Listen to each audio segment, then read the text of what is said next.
السلام عليكم. مرحبا بجماهير المنتخب التونسي. ثم مقابلة ماتش مهم برشا باش يصير للمنتخب التونسي ضد البرازيل. الماتش هذا باش يصير في ملعب ليل في فرنسا. ماذا بينا الجماهير التونسية، المواطنين التونسيين بالخارج، يكونوا نهار المقابلة نهار 20 نوفمبر يكونوا متواجدين بأعداد غفيرة. ما ثماش من نعديو مقابلة العمر بالنسبة للمنتخب التونسي. احنا كي نعرفوا المنتخب الجزائري عدى مقابلات جيدة كنت ألمانيا، المنتخب المغربي عدى مقابلة جيدة كنت البرازيل وانتصر عليه في المغرب 2-1. علاش لا المنتخب التونسي ما يعديش مقابلة العمر وينتصر على المنتخب البرازيلي؟ حتى احنا المنتخب التونسي انتصرنا في كاس العالم في قطر على المنتخب الفرنسي، وقتها كان بطل العالم. تعادلنا عام 78 كونتر المانيا 0-0، وقتها كان بطل العالم. علاش لا ما نحاولوش نربحوا منتخب البرازيل؟ المقابله هذه باش تدور في ليل.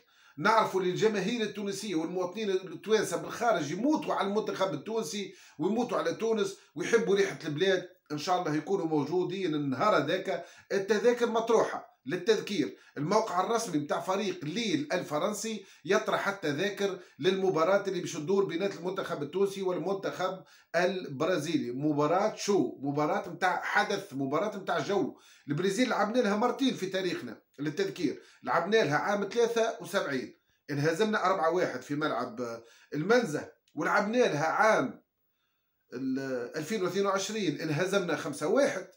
يعني انهزمنا كونتر البرازيل بنتائج عريضه. كانت عندنا كالوهجه، الخوف، نخافوا من المنتخبات الكبيره.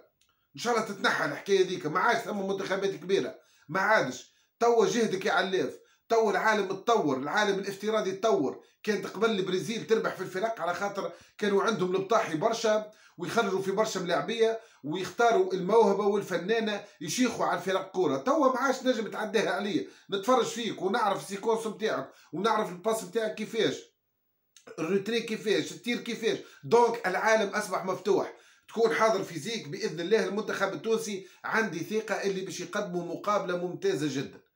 المقابله هذه من كونتر البرازيل نهار 20. قبلها المنتخب التونسي باش يلعب مقابله ضد منتخب الاردن نحضروا به للبرازيل نهار 14 نوفمبر، ونهار 10 نوفمبر باش نلعبوا مقابله كونتر موريتانيا. كونتر موريتانيا في ملعب رادس، كونتر الاردن في رادس، ثم نتحولوا الى فرنسا من اجل مواجهه المنتخب البرازيلي. ما ثماش افضل تحضير للمنتخب التونسي اكثر من مباراه كونتر البرازيل. نحضروا بها الكاس العربيه اللي باش تدور في قطر، ونحضروا بها كاس افريقيا اللي باش تدور في المغرب، وبذلك نعرفوا حقيقة إمكانياتنا. كفانا أوهام.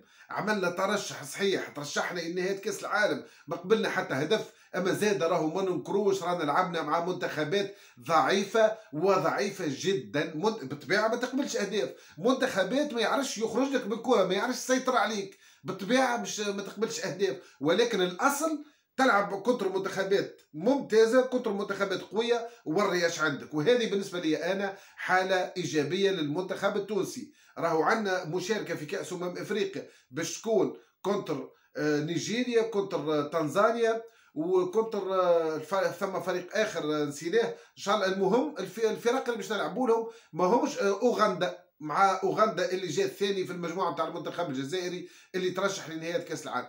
يعني المنتخب التونسي في كأس افريقيا المجموعة مش صعيبة، ولكن يلزم يحضر لها تحضير جيد جدا. كونتر منتخب كيما البرازيل طبق شهي، طبق ممتاز جدا يخلينا نتفرجوا في كرة قدم ونشوفوا حقيقة إمكانياتنا.